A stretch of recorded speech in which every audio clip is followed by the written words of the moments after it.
Hello students, welcome back to my channel with a new chapter transportation of substances। तो इस chapter में हम study करेंगे what is meant by transportation, transpiration, translocation and how the transportation of substances occur in plants and animals. तो without any time wastage start करते हैं आज chapter.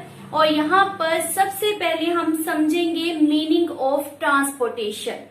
तो डेली लाइफ में भी ये शब्द हमने बहुत बार सुना है। इसका मतलब क्या होता है कि कोई भी material from one place is shifted to the another place, यही मीनिंग होता है। तो यहाँ पर भी सेम मीनिंग है कि लेट्स सपोज फूड किसी एक जगह पर बना या जो भी कोई एनर्जी प्रोड्यूसिंग सब्सटेंस है वो एक प्लेस के ऊपर है और उसको बॉडी के डिफरेंट पार्ट तक ट्रांसफर करना है, पहुंचाना है, उसे हम क्या कहते हैं? ट्रांसपोर्टेशन। तो मीनिंग क्लियर हुआ? दोबारा से हम समझते हैं what is the definition of transportation. Transportation is a life process in which a substance absorbed in one part of the body of organism. Absorb मतलब वो बॉडी के इनसाइड आ गई by the one part and is carried to the other parts of its body. तो उसको different body part तक लेकर जाया जाता है। This process is called as transportation. Transportation in plants हम डिस्कस करेंगे सबसे पहले।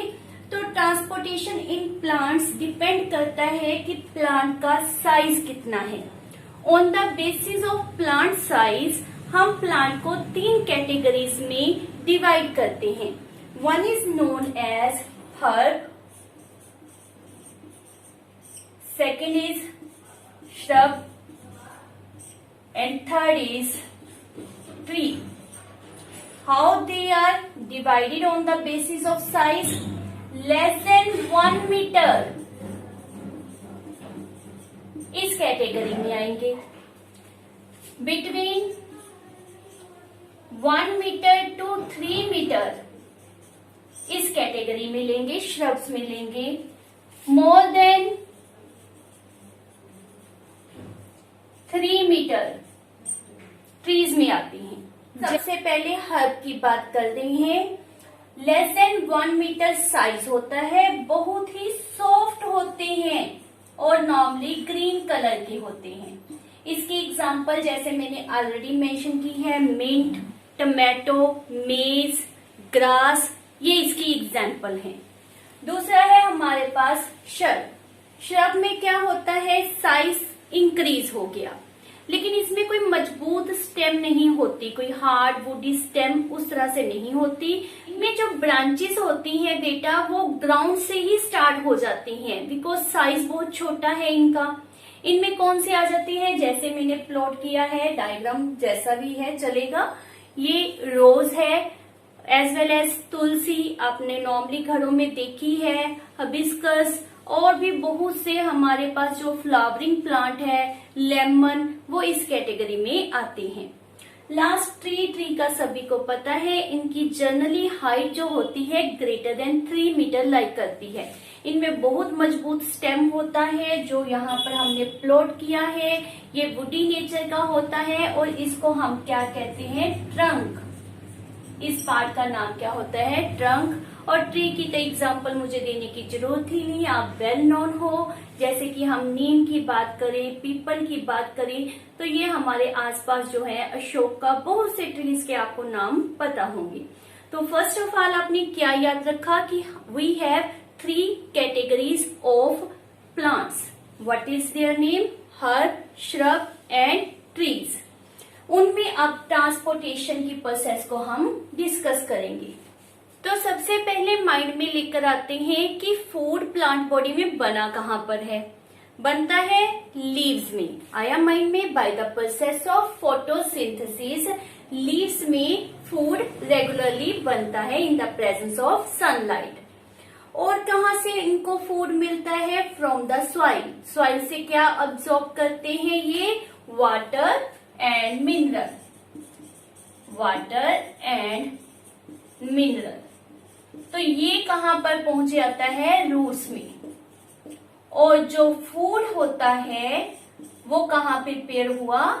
नॉर्मली लीव्स में। तो ये दो हमने प्लेसेस सपोज किए हैं जहां पर फूड है। अब इनकी ट्रांसपोर्टेशन पूरी प्लांट बॉडी में करनी है। उसके लिए जो प्लांट्स में सिस्टम होता है उसका नाम होता है वेस्कुलर सिस्टम।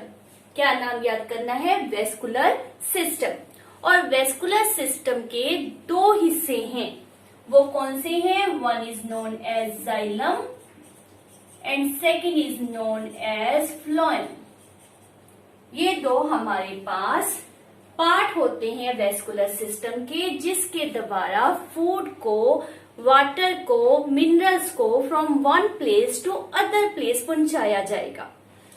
सबसे पहले बात करते हैं हम वाटर और मिनरल की ट्रांसपोर्टेशन की। वाटर और मिनरल की ट्रांसपोर्टेशन अपवर्ड डायरेक्शन में होती है। क्यों? आपको पता ही है, रूट्स में फूड बना और उसको स्टेम में, लीव्स में, ब्रांचेस तक पहुंचाना है। तो यहाँ पर जो वेस्कुलर सिस्टम का पार्ट वर्किंग करता है उसे हम क्या नाम देते हैं? जाइलम। तो xylem what work? It work to transport water and mineral from root to all over the body. Here is a movement upward in direction. Xylem के लिए आप एक और टर्म माइंड में रखोगे कि इसके 4 पार्ट्स होते हैं। वो पार्ट्स कौन से हैं? Tracheids, vessels, xylem parenchyma and xylem fibre.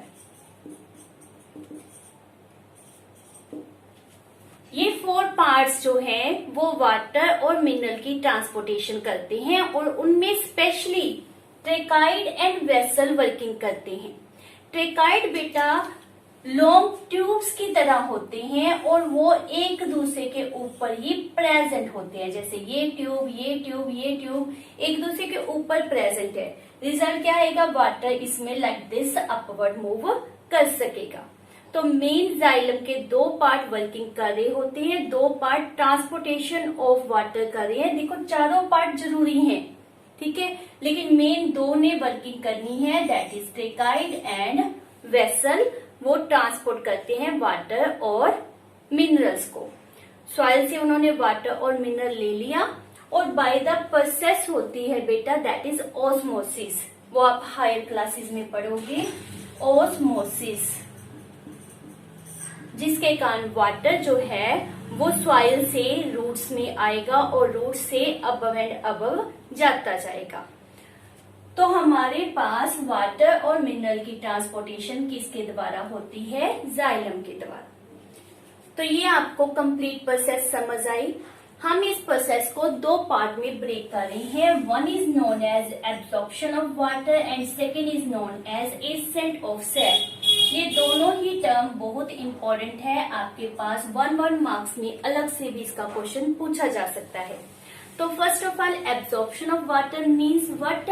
That absorption of salt, yeah, you can say mineral and water from the soil by the root cell is called as absorption of water.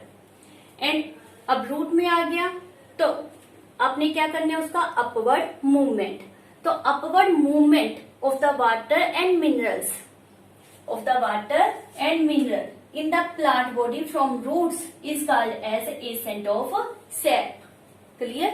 हमारे पास total working of xylem is divided in the 2 steps. First one soil to root and second step root to different parts of the plant body. Next process is transpiration. It is simple a process by which plant body lose water by evaporation. Evaporation means सन की raise जब plants के ऊपर पड़ती हैं तो वहां पर present water जो है that convert into vapour form. अब वाटर उनकी बॉडी से बाहर कैसे निकलता है? That is by the stomata. Stomata जो होते हैं वो नॉर्मली ओपन क्लोज होते रहते हैं। ड्यूरिंग द डे टाइम वो नॉर्मली ओपन रहते हैं और उनसे वाटर बाहर आता है और इवेपोरेट हो जाता है, लेकिन during night they are normally remain close. तो स्टोमेटा वाटर को रिमूव करता रहता है। It is important to note that कि वाटर जो होता है वो प्लांट के द्वारा रेगुलरली फ्रॉम सॉइल सक होता है और इमीडिएटली वहां से फ्रॉम द लीव्स इवेपोरेट भी होता रहता है। From a general calculation, a 30 metre long tree, एक ट्री जो 30 मीटर लॉन्ग है एंड पोसेसेस 20,000 लीव्स, मान लेते हैं 30 मीटर लंबा है और उसमें 20,000 लीव्स प्रेजेंट है, that is able to suck 43,000 litre of water from the soil and exhale the same amount of water in only one growing season. एक ग्रोइंग सीजन में ही वो इतने पानी को सक करता है और इतना ही एक्सेल भी कर देता है। वो किस द्वारा एक्सेल करता है, कौन सी प्रोसेस है, दैट इज ट्रांसपायरेशन। अगर ट्रांसपायरेशन होती है तो उसकी एडवांटेज भी होगी और उसके कोई ना कोई ड्रॉबैक भी होंगी। तो let's start, what are the advantage of the transpiration. तो एडवांटेज क्या है बेटा, हम कोई चीज कब खाते हैं, जब हमें भूख लगती है, तो नीचे से पानी का एब्जॉर्प्शन भी तब होगा जब वाटर ऊपर से रिमूव होएगा, है ना। तो यहाँ पर ट्रांसपायरेशन जो है that help in ascent of the SAP. Accent of SAP आया माइंड में, हमने अभी किया है दैट जो एब्जॉर्ब्ड वाटर और मिनरल है उनका अपवर्ड मूवमेंट को हमने एसेंट ऑफ सैप कहा था। तो अब पानी या मिनरल्स जो है वो अपवर्ड मूव क्यों करेंगे, क्योंकि वहां पर पानी की कमी है और वहां पानी कहाँ गया, that is removed by transpiration. तो it help in ascent of sap. Second है removing of excess of water. तो जब हम ज्यादा पानी पी लेते हैं तो क्या होता है, हमारी बॉडी से पसीने के द्वारा पानी निकलता है ना, तो सिमिलरली प्लांट में भी वैसा होता है। इन्होंने अगर ज्यादा पानी बाय रूट्स एब्सॉर्ब कर लिया, या हम मान लेते हैं हमने गमले में पौधा उगाया हुआ है और ज्यादा पानी दे दिया, तो वो पानी कैसे रिमूव होगा, that is with the help of transpiration. Third is providing cooling effect. जब भी कहीं से भी आप नेल पॉलिश रिमूवर जो होता है उसको हाथ पर रखो, आपको 2 मिनटों में ही, 2 मिनट तो बहुत ज्यादा है, 2 सेकंड में ही यहाँ हाथ में कूलिंग इफेक्ट फील होगा ना। वाई, बिकॉज जो नेल पॉलिश रिमूवर होता है वो इजीली इवेपोरेट कर जाता है, और जब कोई चीज इवेपोरेट करती है तो वो जहां से इवेपोरेट की है उसका टेम्परेचर डिक्रीज हो जाता है। ये पूरा फिनोमिना है जो आप फर्दर समझोगे इन द 9th क्लास। तो यहाँ पर जब इवेपोरेशन होता है तो प्लांट बॉडी से हुआ, उसका टेम्परेचर क्या हो जाएगा, डिक्रीज हो जाएगा। और अगर प्लांट बॉडी का टेम्परेचर डिक्रीज हो रहा है, उसको कूलिंग इफेक्ट हो रहा है, तो that is better for the plant life. तो ये इसके हमारे पास 3 एडवांटेज लाइक कर रही हैं। अब एडवांटेज है तो ऑब्वियस है डिसएडवांटेज भी होगी। तो डिसएडवांटेज क्या है, अगर मान लेते हैं कि जो ट्रांसपायरेशन है वो हाई रेट के ऊपर हो रही है, तो रिजल्ट क्या आएगा, वहां पर फोटोसिंथेसिस का रेट जो है वो डिक्रीज हो जाएगा। अब उससे क्या कनेक्शन, फोटोसिंथेसिस में क्या था, CO2 plus water, chlorophyll, sunlight, here is formation of glucose, oxygen, है ना। तो ये हमारे पास प्रोसेस लाइक कर रही थी। अब वाटर फोटोसिंथेसिस में चाहिए, अगर प्लांट बॉडी से वो सारा का सारा ट्रांसपायरेशन से निकल गया तो हाउ कैन दे फोटोसिंथेसाइज। तो रेट ऑफ फोटोसिंथेसिस डिक्रीज हो जाता है if there is excessive transpiration. Plant की ग्रोथ भी डिक्रीज हो जाएगी, उसको जितना पानी चाहिए वो मिल रहा है लेकिन इमीडिएटली ट्रांसपायर भी हो रहा है, तो इसके कारण ग्रोथ भी डिक्रीज हो जाती है। नेक्स्ट इज वेरी इंपॉर्टेंट, ये 1 मार्क्स में आपके पास क्वेश्चन होता है कि व्हाट इज विल्टिंग। विल्टिंग क्या होती है कि एक्सेस ट्रांसपायरेशन के कारण there is dropping of the leaves, stems, flowers, तो उसको हम क्या कहते हैं, विल्टिंग। तो क्या है wilting? Dropping of leaves, stems, flowers due to excessive transpiration. ये आपने 1 मार्क्स में याद रखना है। तो इट कॉजेज विल्टिंग, ये इसकी डिसएडवांटेज होती है। One thing more, there are anti transpirants are present. इनकी क्या वर्किंग होती है बेटा? ये कलरलेस होते हैं, माइंड में रखो, these are colourless just like the plastic, silicon oil, wax. जब इसको प्लांट के सरफेस के ऊपर, मान लेते हैं लीव्स के ऊपर अप्लाई कर दिया हमने, तो यहां से O2 और CO2 का एक्सचेंज तो होता रहेगा। It is permeable to the gases but impermeable, ये माइंड में रखना, इम्परमिएबल टू द वाटर। अब प्लांट के सरफेस से वाटर का लॉस जो है वो बंद हो जाएगा। इस तरह से हम प्लांट को विल्टिंग से सेव करते हैं। So this is all about transpiration. Last is the translocation. Now translocation is what? Food आपके पास लीव्स में by the process of photosynthesis बन चुका है। अब हमने क्या करना है? उसको बॉडी के डिफरेंट पार्ट तक पहुंचाना है। लेकिन यहाँ पर एक माइंड में टर्म जरूर रखो कि लीव्स, मान लेते हैं हमारा जो ट्री है वो 20 मीटर लॉन्ग है और लीव्स वहां पर 10 मीटर के ऊपर है, तो वहां पर जो फूड स्टोर हुआ है, जो बना है, वो निचले पार्ट में भी जाना चाहिए और अपर पार्ट में भी जाना चाहिए। तो यहाँ पर जो फूड होता है वो अपवर्ड एंड डाउनवर्ड दोनों तरफ मूव करता है। ठीक है, ये हमेशा माइंड में रखना कि जो रूट से मूवमेंट होता है वो ओनली अपवर्ड डायरेक्शन में होता है, वाइल जो फूड का होता है मूवमेंट वो दोनों डायरेक्शन में चाहिए हमें, upward as well as downward. तो फर्स्ट ऑफ ऑल ट्रांसलोकेशन का मीनिंग समझो आप। Process by which prepared food in the leaves is transported to the other part, whether upward or downward is called as a translocation। और ये किसके द्वारा किया जाता है? by the phloem। अब जो phloem होता है उसके भी फर्दर पार्ट्स होते हैं। वो कौन से पार्ट्स हैं वो आप नोट कर लो। Sieve tubes, companion cells. अब हम लिख रहे हैं phloem, parenchyma and phloem fibres. इसी कारण पहले जब हमने लिखा था तो वहां पर जाइलम पेरेन्काइमा और जाइलम फाइबर लिखा था। तो यहाँ पर हम क्या लिख रही हैं? Phloem parenchyma and phloem fibre.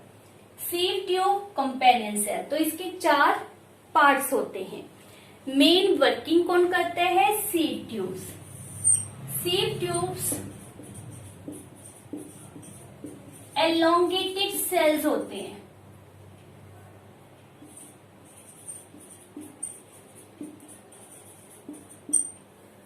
उसी तरह से जैसे ट्रेकाइट के लिए पढ़ा था, they are arrange end to end with the help of sieve plates. वहां पर इसी का ही पार्ट कंसीडर करते हैं सीड प्लेट्स। चाहे आप ऐसे ही याद कर लो कि इसके 5 पार्ट्स होते हैं। सीड प्लेट्स में भी पोर्स होते हैं, जिन पोर के द्वारा फूड जो है वो अपवर्ड और डाउनवर्ड मूव करता है। तो phloem is a vascular system by which food synthesize in the leaves is transported upward and downward direction, while xylem is a part of the vascular system by which root से water and mineral to the different parts में पहुंचता है. So what are your questions here? First of all, आपके पास let difference between xylem and phloem. अब आप अपने आप बनाओगे. मैंने 2 डिफरेंस आपसे पूछे हैं, ठीक है. दोनों difference whether on the basis of part, whether on the basis of working आप दे सकते हो. Difference between transpiration, transportation, translocation. ये आपने अच्छी तरह से माइंड में रखना है. ये तीनों टर्म एक दूसरे से मैच कर रही हैं, इसलिए कंफ्यूज हो जाते हैं. तो हम कंफ्यूज नहीं होंगे, इनको अलग अलग से याद करेंगे. पायरेशन, लॉस ऑफ वाटर. पोर्टेशन, from one place to other place. Location, movement of the food from in upward as well as in downward direction. तो ये है all about transportation in the plants. मेरी वीडियो को लाइक, शेयर एंड सब्सक्राइब जरूर करें. Till then bye bye. मिलते हैं हमारे नेक्स्ट वीडियो में, जिसमें हम इसके सेकंड पार्ट को डिस्कस करेंगे.